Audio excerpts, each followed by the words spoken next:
Alors comme ça, tu veux devenir musclé. Tu te sens trop maigre, l'inverse trop gros. Tu vois les mecs qui vont à la salle, tu les vois ressortir. Tu te dis putain, j'aimerais bien leur ressembler un peu quand même. T'as fait tes recherches, t'es tombé sur plein de conneries. Toutes les vidéos là de fitness de merde te disent de faire du sport à la maison tous les jours, 1 heure, machin. C'est ce que t'as fait. Tu les as écoutés, t'as fait ce qu'ils t'ont dit de faire. Mais tu fais ça depuis 1 an et t'es toujours pas musclé. Bizarre. Bizarre. Donc je te propose en seulement 4 étapes comment devenir une machine de guerre et ça en très peu de temps. Donc déjà premièrement, bon, ça va paraître un peu évident pour certains, mais il faut aller à la salle, à la putain de salle. Je sais qu'il y en a plein qui vont dire oui, c'est évident, tout le monde est à la salle. Sauf que le problème, c'est qu'il y a beaucoup de gens qui veulent se muscler et qui vont pas à la salle, qui font ça chez eux avec leur vieux poids de merde de 4 kilos et ils progressent pas. Donc allez à la putain de salle. Quand tu compares un mec qui va à la salle et un mec qui fait du sport chez lui, tu vois la différence. Puis pour ceux qui ont pas le budget, parce que c'est vrai que par exemple Basic Fit, tu vois, tu payes 20 balles quand t'es tout seul. Mais même le budget, c'est pas une excuse en fait. Je prends mon exemple. Moi, j'ai pris le budget pour 2 là. Donc je paye 30 balles. Sauf que on partage à 4. Donc ça nous revient à 7,50 chacun. Et j'ai calculé ça de tête, je suis très intelligent. Donc le budget n'est vraiment pas une excuse. La seule excuse peut-être, ça peut être la mobilité. Si t'es vraiment paumé en campagne, bon là c'est vrai que trouver une salle ça va être compliqué. Mais pour tous ceux là qui ont pas d'excuses, allez à la salle. L'avantage de la salle, quels sont les avantages de la salle? Alors, déjà à la salle, vous allez retrouver plein de gens qui sont motivés comme vous. Il y a des personnes qui ont déjà des gros bras comme moi, et des personnes qui sont comme vous, qui débutent dans la musculation, et qui veulent progresser et prendre du muscle très rapidement. Sauf que même parmi ces gens-là, il y en a qui vont faire ça pendant longtemps, et ça va pas faire grand-chose. Donc comment remédier cela? Déjà premièrement, faut se créer une routine. Faut être discipliné, très important la discipline, je ferai sûrement une vidéo là-dessus. Mais la routine c'est très important. Pourquoi? Parce que la routine, tu réfléchis pas, quand on a une, tu réfléchis pas à quel exercice je vais faire, est-ce que je fais des curls pour mes biceps, machin, est-ce que je travaille les triceps, les épaules, machin et tout. Non, tu fais ta routine, tous les jours, tu sais ce que tu dois faire, tu vas à la salle, tu fais, et voilà, basta. Si tu veux par exemple un exemple de routine, je t'en montre un ici, là, tu peux le prendre comme exemple, tu peux clairement t'en inspirer, ou alors tu peux créer ta propre routine, ça marche bien aussi. Et pareil, la discipline, mon frérot, c'est... On parle souvent de motivation, mais en fait, pour moi, la discipline va avec la motivation. C'est parce qu'en fait, il y a des jours où tu seras pas motivé à aller à la salle, il y aura des jours où tu n'auras pas envie, je sais pas, t'as mal au crâne, t'es fatigué, machin, t'as des courbatures de zinzin, et du coup tu vas pas aller à la salle. Sauf que justement la discipline, ça permet de remédier au manque de motivation.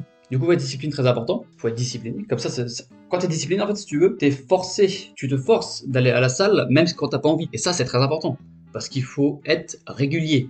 Et ça, c'est l'un des mots-clés de cette vidéo. Si tu dois retenir quelques trucs, être régulier, retiens-le bien, mets-le bien dans ton crâne. Ensuite, troisième étape, fais des putains de séries à l'échec. Je vois, je sais pas combien de monde à la salle ou des gens qui travaillent chez eux, qui font leurs séries, enfin qui font des reps là, tu vois, leurs séries, jusqu'à temps que ça fasse mal. Et quand ils ont mal, ils arrêtent. Sauf que, bah non frérot, c'est quand t'as mal que ça commence à travailler. Toute l'importance de faire à l'échec. Parce que, bon, je vais te faire l'explication un peu scientifique, si tu veux. Quand on parle d'échecs, machin et tout, on parle d'hypertrophie musculaire. Donc l'hypertrophie, c'est quoi? En fait, l'hypertrophie, c'est tout simple. C'est juste la réaction des muscles soumis à des tensions très importantes. Et cette tension va entraîner des micro-cassures au niveau des fibres musculaires. Bon, je vais pas te faire le schéma des fibres musculaires. Le calcium se lie à la troponine pour exposer les sites de liaison des filaments d'actine. Il s'ensuit une liaison entre les têtes de myosine et les filaments d'actine qui sont tirés vers le centre de l'unité fonctionnelle contractile, appelée sarcomère. Voilà, ça tu vois, on s'en fout. Donc, ces fibres, elles vont être endommagées, et pour se réparer, elles déclenchent une réaction de surcompensation. Donc, tes muscles là, ils vont créer de nouvelles liaisons, tu vois, pour réparer les fibres cassées. Sauf que ces liaisons, elles vont être plus fortes et plus volumineuses qu'avant. Et donc, c'est comme ça que tu crées de la masse musculaire. Donc, c'est en cassant tes fibres musculaires. Et comment on casse ces fibres musculaires? Il n'y a pas 36 moyens. Fais des séries à l'échec. Là, pour le coup, t'es sûr qu'elles vont se péter tes fibres. Alors, c'est pas dangereux, hein, si t'abuses pas comme les mecs qui se déchirent des biceps ou leur pec là, mais c'est le principe, tu te casses tes fibres pour les rendre plus fortes et plus volumineuses. Et c'est comme ça que tu gagnes de la masse musculaire. Et aussi, important, tu vas être plus résistant aux entraînements d'après. Les gens voient déjà qui vont me dire Oui, Thibaut, moi je fais des séries à l'échec tous les jours et pourtant c'est pas de masse musculaire qui arrive. oui, mais frérot aussi, est-ce que tu te reposes assez? Ça c'est une bonne question ça, parce que Le repos, ça c'est aussi c'est extrêmement important. Je vais te faire un schéma simple. Quand tu débutes la muscu, genre tu fais allez 2-3 jours de repos dans ta semaine. Tu les mets où tu veux, hein, c'est selon comment t'as envie. Quand t'es intermédiaire, t'en mets ouais 1 ou 2. Et quand après t'es vraiment expérimenté, machin, que t'es chaud, voilà tu mets un jour de repos ou 0 pour les gros malades. Les jours de repos c'est très très important au début. Tu vas voir que par exemple, je sais pas, moi je vais prendre mon exemple personnel. Quand j'étais au lycée, je commençais la muscu à fond. Et ce que je faisais, c'est que j'en faisais tous les jours comme un malade, parce que j'avais des pics de motivation. Donc pendant 1 ou 2 semaines, tu vois, j'en faisais tous les jours comme un malade. Et après, j'étais plus motivé, donc j'en faisais plus. Sauf que pendant les 2 semaines où j'en faisais comme un malade, je gagnais rien. Et ce qui faisait que je me démotivais. Sauf que quand je perdais ma motivation, du coup, je branlais plus rien. Et c'est là que je voyais que mes muscles ils se gonflaient. Donc je me dis, ah, ça se trouve, il faut des jours de repos. Et oui, je suis allé vérifier, en effet, il faut beaucoup de repos. Et aussi, en parlant de repos, ce qui est très important, c'est tes putains d'heures de sommeil. Est-ce que tu dors assez? Si tu dors moins de 8 heures, je te le dis, ça va nuire à ta prise de masse. Pourquoi? Bah parce que si tu dors pas assez, pareil, tu auras moins de repos, tes fibres auront moins le temps de se régénérer, donc tu vas moins prendre du muscle. Ensuite, quatrième étape, oui je sais la troisième était longue, mange beaucoup.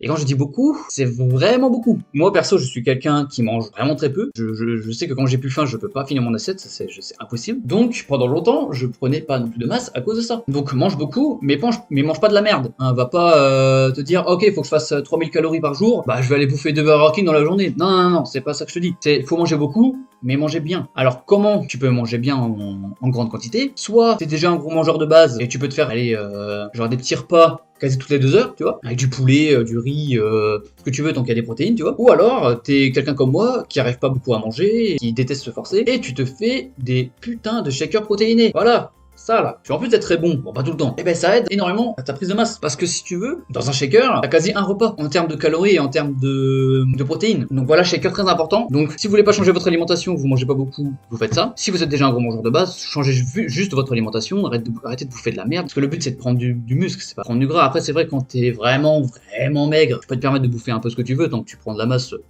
tu t'en prends un peu, mais arrivé à un certain niveau, je te promets que te mal manger et bien manger, ça va faire la différence. Donc voilà, je pense qu'on a fait le tour. Maintenant, vous avez les clés pour prendre enfin du muscle et arrêter de faire de la merde.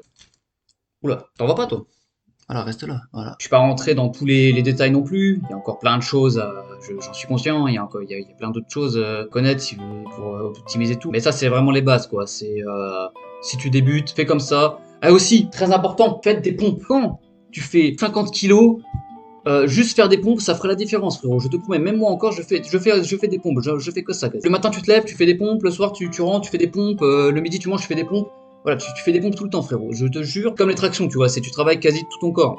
Donc fais des putains de pompes. Alors maintenant, vous avez tout pour devenir des machines de guerre comme moi. Donc détruisez-vous. Et si les résultats n'arrivent pas, c'est que vous n'avez pas respecté une des étapes. C'est obligé. Moi, ça a tout fonctionné sur moi. Pareil sur plein de gens que je connais. Ça fonctionne sur eux. Ils ont juste à faire ça, répéter comme des gogoles et ça fonctionne. Donc voilà, maintenant vous avez plus d'excuses. Abonnez-vous, c'est avantageux pour vous comme pour moi. Et je vous fais des bisous.